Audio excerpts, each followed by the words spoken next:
এই সর্বত্রই হালকা থেকে মাঝারি বৃষ্টিপাত হবে। তার সঙ্গে সঙ্গে ভারী বৃষ্টিপাতের সতর্কতা কয়েকটা জেলায় দেওয়া হয়েছে। মূলত আমাদের দক্ষিণ 24 পরগনা, পূর্ব পশ্চিম মেদিনীপুর, ঝাড়গ্রাম এই জেলাগুলির মধ্যে 1-2 জায়গা করে ভারী বৃষ্টিপাত হওয়ার সম্ভাবনা রয়েছে আগামী দুদিনের মধ্যে।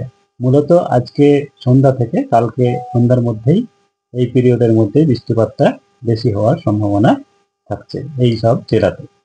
আর আমাদের অন্যান্য জেলাতেও হালকা থেকে মাঝারি বৃষ্টিপাত, যেটা আমরা পাসিং শাওয়ার বলি, মাঝে মধ্যেই হালকা বৃষ্টি বা মাঝারি বৃষ্টি, আবার অল্প সময়ের জন্য বৃষ্টি, আবার কিছুক্ষণ বা কয়েক ঘন্টা পরে আবার কিছুক্ষণ বৃষ্টি, এটাকে পাসিং শাওয়ার বলা হয়। এই ধরনের আমাদের বৃষ্টিপাতের সম্ভাবনা থাকছে।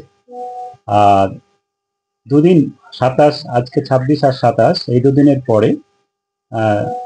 দুদিনের পরে যেটা হবে সে বৃষ্টিপাত কমবে। 28, 29, 30 এই 3 দিনে বৃষ্টিপাত কম থাকার সম্ভাবনা।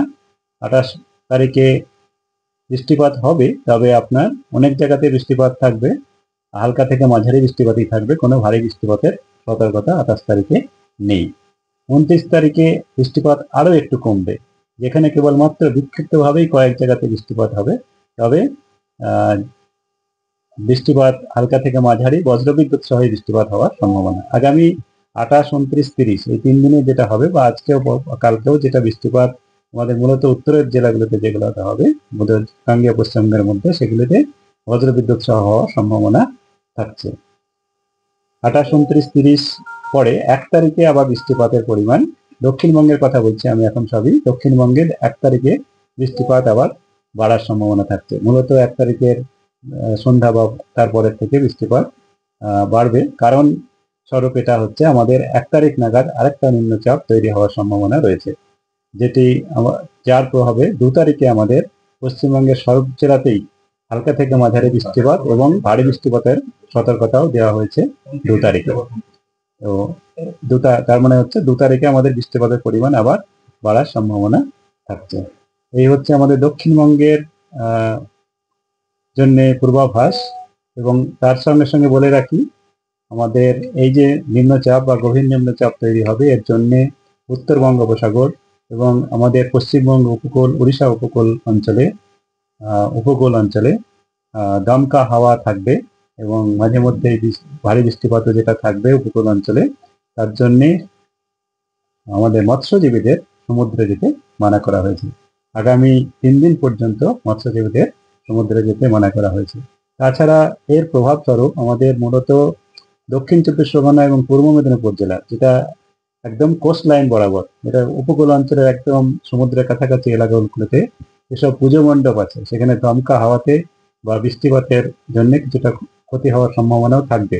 কারণ হচ্ছে আজকে রাত্রে বা কালকে সকাল পর্যন্ত বা দুপুর পর্যন্ত এইসব অঞ্চলে মাঝে মধ্যে দমকা হাওয়া 40 থেকে 50 কিলোমিটার পর্যন্ত যেতে পারে।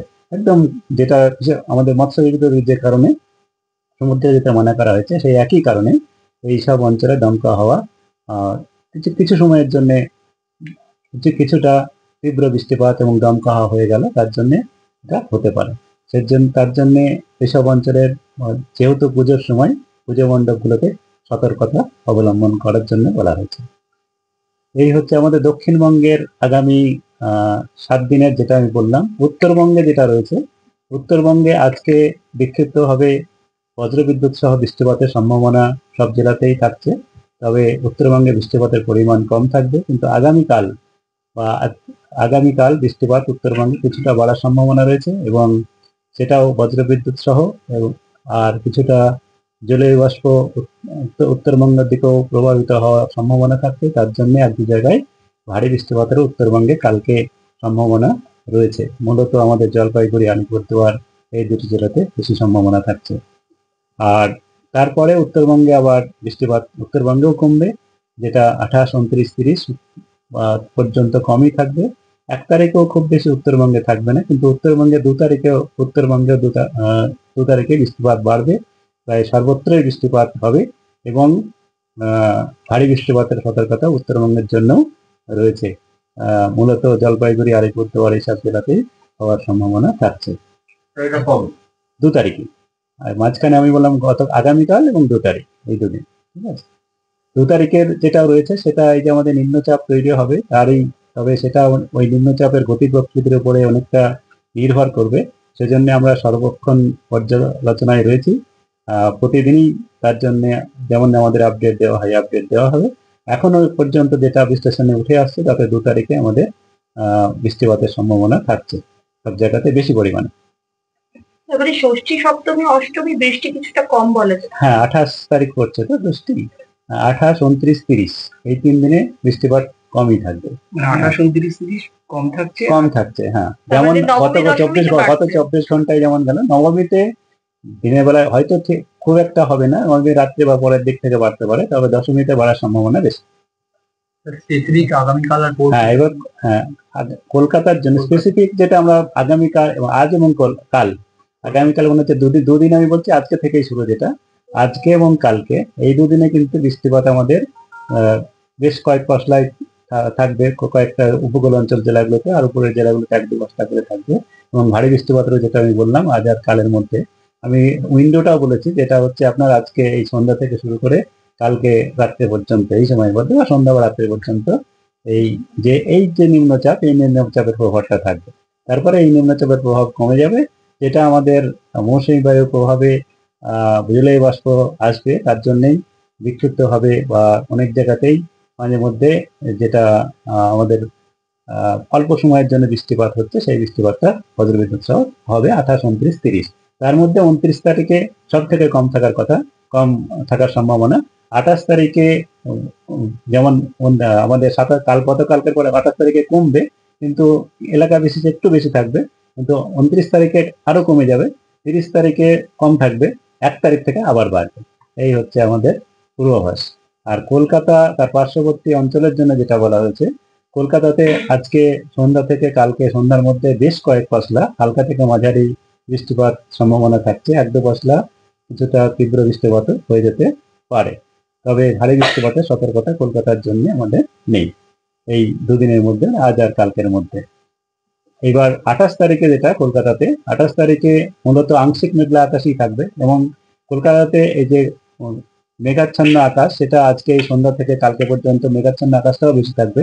আর স্যার তার জন্য আজকে যেটা আমাদের সর্বোচ্চ তাপমাত্রা সকালের দিকে যেহেতু মেঘলা আকাশের পরিমাণটা কম ছিল, যেহেতু 33 ডিগ্রির কাছাকাছি আজকে পৌঁছে যাওয়ার কথা, কালকে আবার যেহেতু মেঘাচ্ছন্ন আকাশ থাকবে, তাপমাত্রাটা আবার কিন্তু দিনের বেলায় কমই থাকবে, 31 ডিগ্রি কাছাকাছি থাকবে। আর যেহেতু মাঝে মধ্যে বৃষ্টিপাতের সম্ভাবনাও থাকছে, তার জন্য তাপমাত্রা কালকে কম থাকার সম্ভাবনা থাকবে।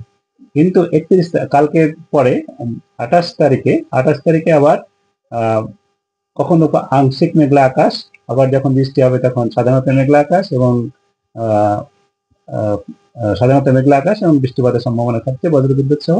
সেটা 28 তারিখে, সেটা 1-2 পশলা কখনো, যেমন পাসিং ঝড় যেটা হয় গত 24 ঘন্টায় যেমন হয়েছে ওইরকম ধরনেরই হওয়ার সম্ভাবনা থাকছে। সেটাও মূলত দুপুরের পর থেকে রাত্রে সন্ধ্যার মধ্যে, আবার গভীর রাত্রের দিকে কম হয়ে যাবে, যেটা আমাদের স্বাভাবিক বর্ষাকালে যেমন হয়ে থাকে সেটাই হওয়ার সম্ভাবনা থাকে 28 তারিখে। 29 তারিখেও তাও, তবে 29 তারিখে খুবই কম সম্ভাবনাটা একটু কম, 1 পশলা হয়তো হালকা বৃষ্টি হয়ে যেতে পারে।